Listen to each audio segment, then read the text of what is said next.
How's everybody doing today? Finally get a nice sunny day, so hopefully we can get out and enjoy it this afternoon. As you all know, Timmy Burke. I was the interim chief from February until just recently. I got to report to you for 3 months that we maybe would have somebody each month. Well, this month, I can actually tell you we do have a new chief. He is in place, and he is here with us today. Just before I introduce him, I'll bring you up to speed real quick on something that we had started just prior to his arrival to raise awareness for cancer research in conjunction with the October being Breast Cancer Awareness Month. We actually took our patch and turned it pink. So we're part of the National Pink Patch Project for 2018. We have small and large patches, and we also have a black or a white hat with the pink patch on it that we're selling through the union to help raise money for cancer awareness. All our funds raised are actually going to the Adam Bullen Foundation, which is based out of Oxford, Mass. And if you don't know about them, they're online at adambullen.com. But what they do is they take any of the money that's brought into their foundation and they help a cancer patient or the family directly. So that money doesn't go to research, but it goes to helping the patient or the family. Personally, I can tell you I've witnessed them help cover someone's oil bill in the winter. I've witnessed them help cover parking or transportation to and from doctor's appointments in Boston. The realm of possibilities is unlimited, and it's actually an incredible foundation. We've been partnered with them for 14 years through the Thunder in the Valley Memorial Ride for Officer Chet Devasion, and we've actually raised over $120,000 for them. So in conjunction with our Pink Patch Project, anything we raise is going to that foundation as well. So it stays local, and it has helped local Uxbridge families. I can attest to that. So those are available through us. You can see us after or at the station if anyone's interested, and we can help you out. And without further ado, like I promised you, we would have a new chief at one point. He is here. He comes from a long, rich history of law enforcement. His last career was incredible. I got to do some reading on it, but I'm not going to spoil it. I'll let him fill you in. So if you would, welcome Mark Montminy, who's the new Uxbridge Chief of Police. Thank you very much, Tim. Tim has been a great aid to me recently, trying to learn the area and the people and the streets, and it's a lot to pick up all at once. But my name is Mark Montminy, and I have had a 33-year-long career in law enforcement. And recently, I retired from the Manchester, Connecticut Police Department. Manchester, Connecticut, very similar to Uxbridge. We had 60,000 population and 120 police officers, about the same size as this, right? So after 30 years working for Manchester, I decided it was time to retire. Perhaps more accurately, my wife decided it was time for me to retire. And I said, well, you know, I'm only 54. I can't really retire. And she said, well, what would you want to do if you could do anything you wanted? And I said, well, I like what I'm doing. I want to be a police officer. And she said, okay, well, where would you do it? If you had your choice of anywhere in the United States, where would you want to go? And I said, well, I'd kind of like to go back home. Now, just to clue you in, I was raised in Cumberland, Rhode Island, and moved to Milford, Massachusetts, where I went to high school. And this area is home to me. And so my wife said, well, why don't you look for a chief's job in that area? And I said, well, what's the chance there's going to be a chief's job someplace between Cumberland and Milford? These things don't come up all the time. And I started looking around and found out that Uxbridge was looking for a chief of police. So I think maybe I was made for this job, and this worked out just perfectly for me. I've only been here for a few weeks, and I'm still trying to learn my way around and learn the procedure. And you have some interesting politics in town. Is that fair to say? Yeah. Other than that, everything's been great, and I can tell you already, after being here for only 2 or 3 weeks, I can tell you that you have an outstanding police department.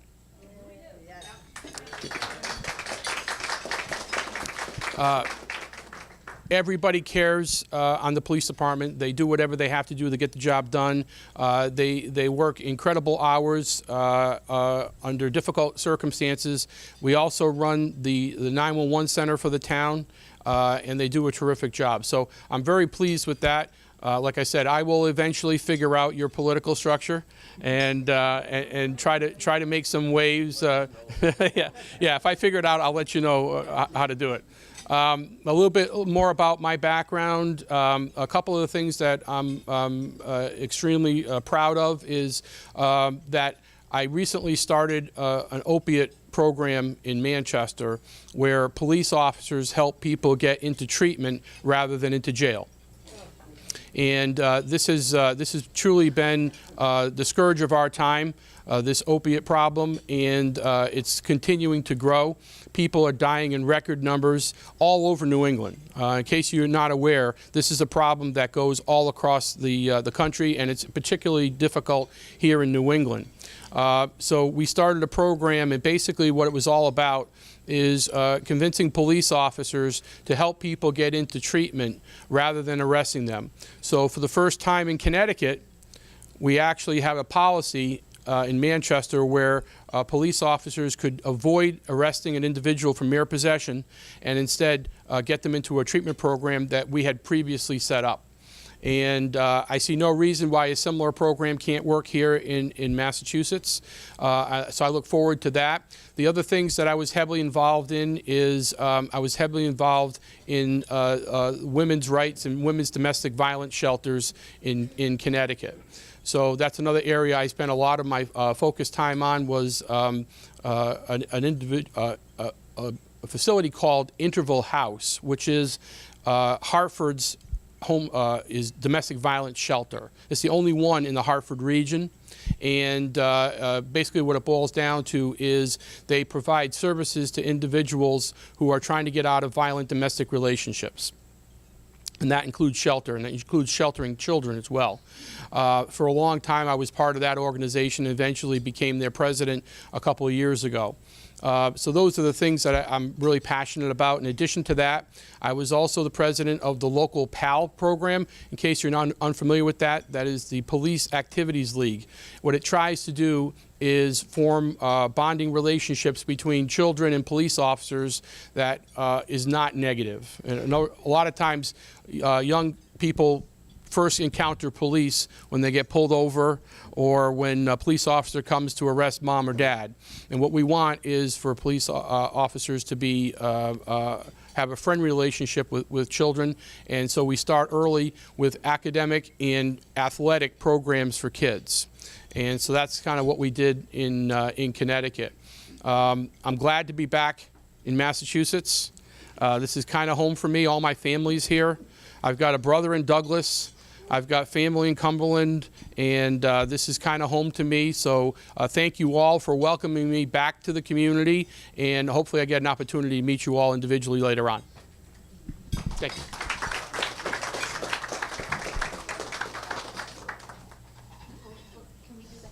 Oh, yes, I forgot. In order to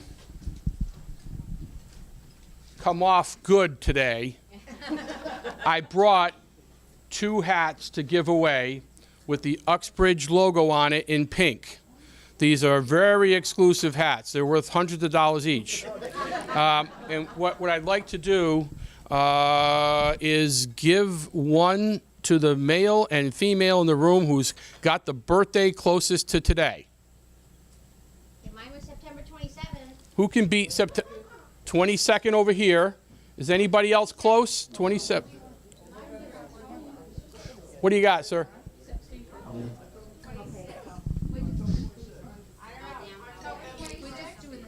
Okay. So who do we got for the closest? October 20. Can any female beat October 26th? Her birthday's November 1st. November 1st over here. What's closer? I'm going to need help counting. Today's the 5th. September 16th. This lady is September 16th. You got a September 19th over here. 17th. 16th, so 17. The closest to October 1st. Who's the first female with birthday closest to October 1st? No, October 5th. October 5th. You're October what? 26. Okay, I think we got that beat. Somebody else is closer. We got October. September 17th. Oh, is it closer? Yes, it's much closer. Yes, it is. Okay, all right. So we got a female winner over here. Who's the male who's got the closest date? What are the birthdays for the males? Doesn't have to be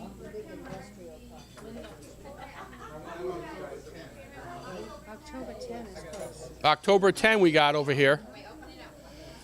Any male closer than October 10? Get down a little bit.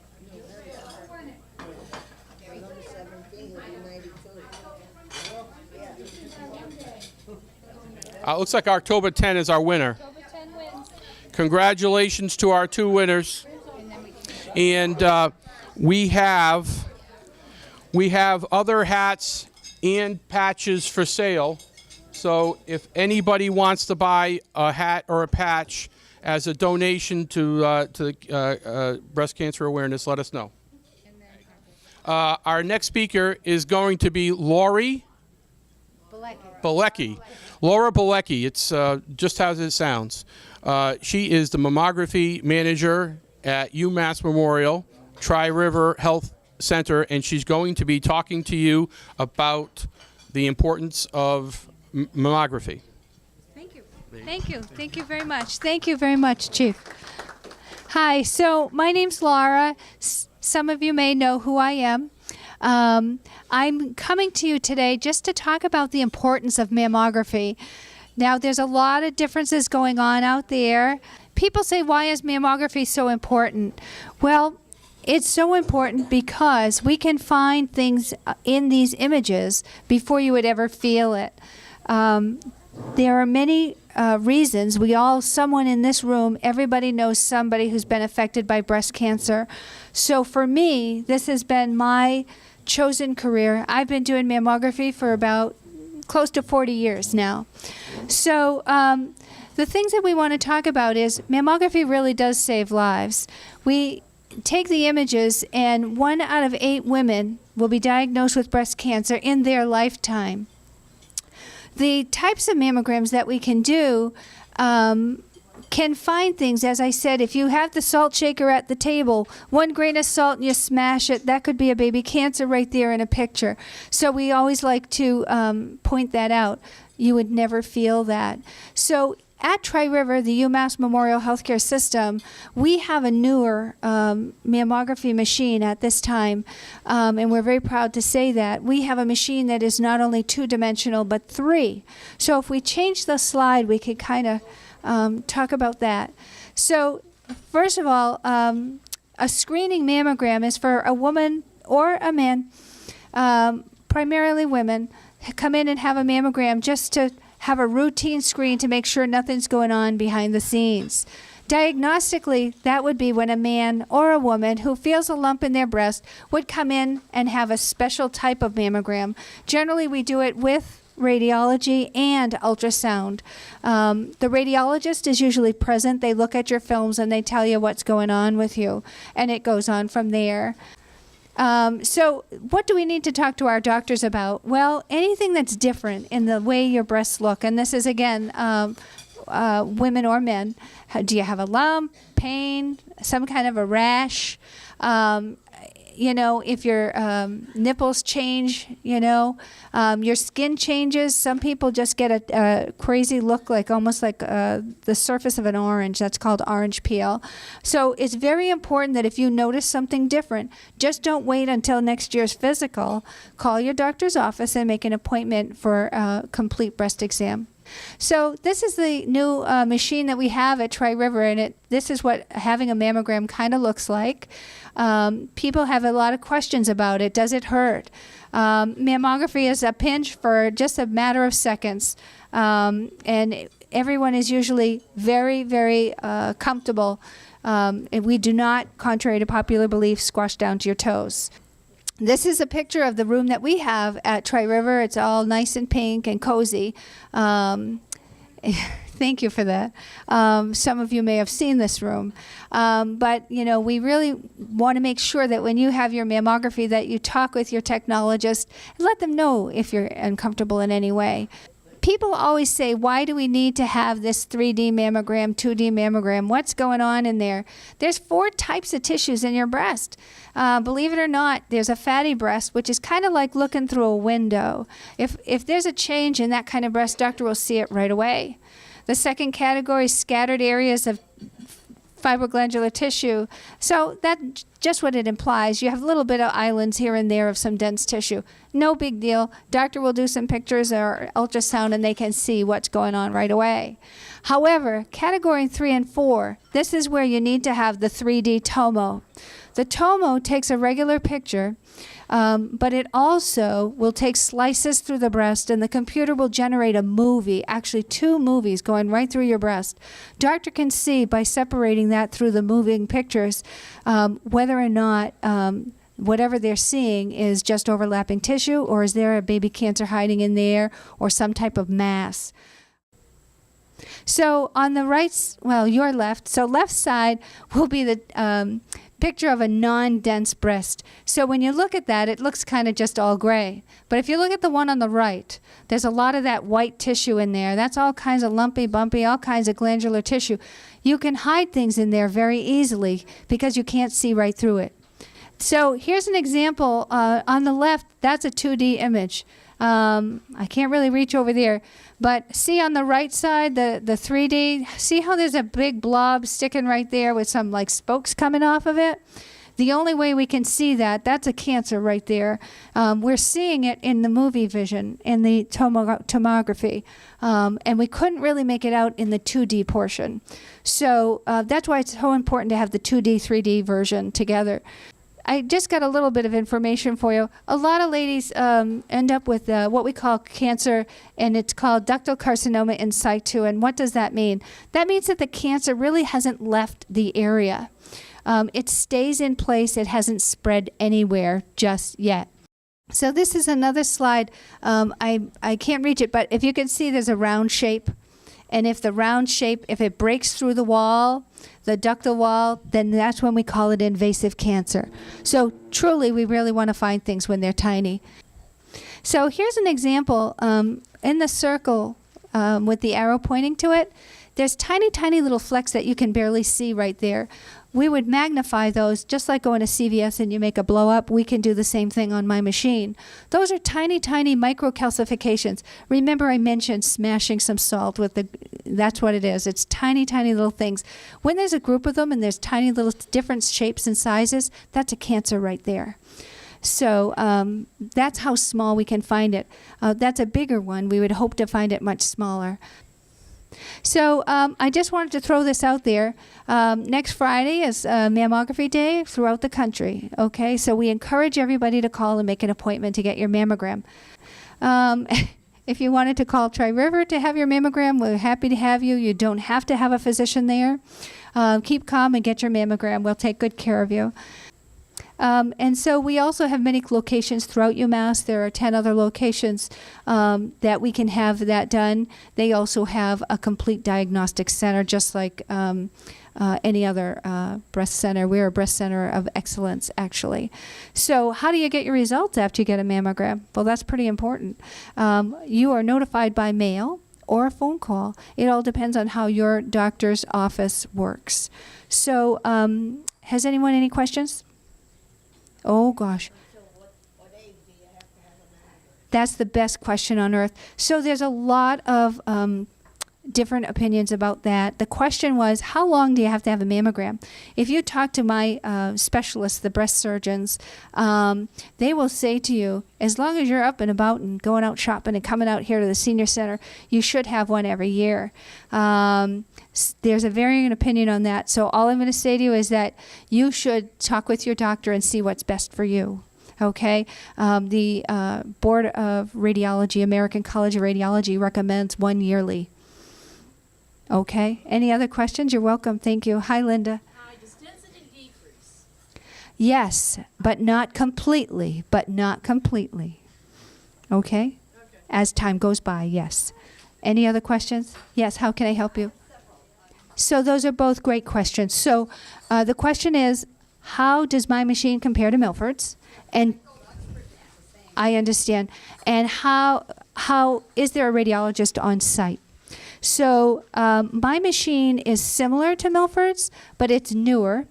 And it also has 40% less radiation usage because it's newer. Okay, so and they're great at Milford, so I don't want to disparage them at all. They're wonderful. They're great. Just, you know, it's like getting a new cell phone. We have the newest one on the block right now. And as far as the radiologists go, our radiologists are a phone call away. So if we need them to look at something, we get them right on the phone. It's the marvels of technology. We do not have someone right at the office. Right. I think because of your situation, that's why. Anything else? Well, thank you so much for having me. This has been a really great time. Thank you so much, and it was nice to meet you.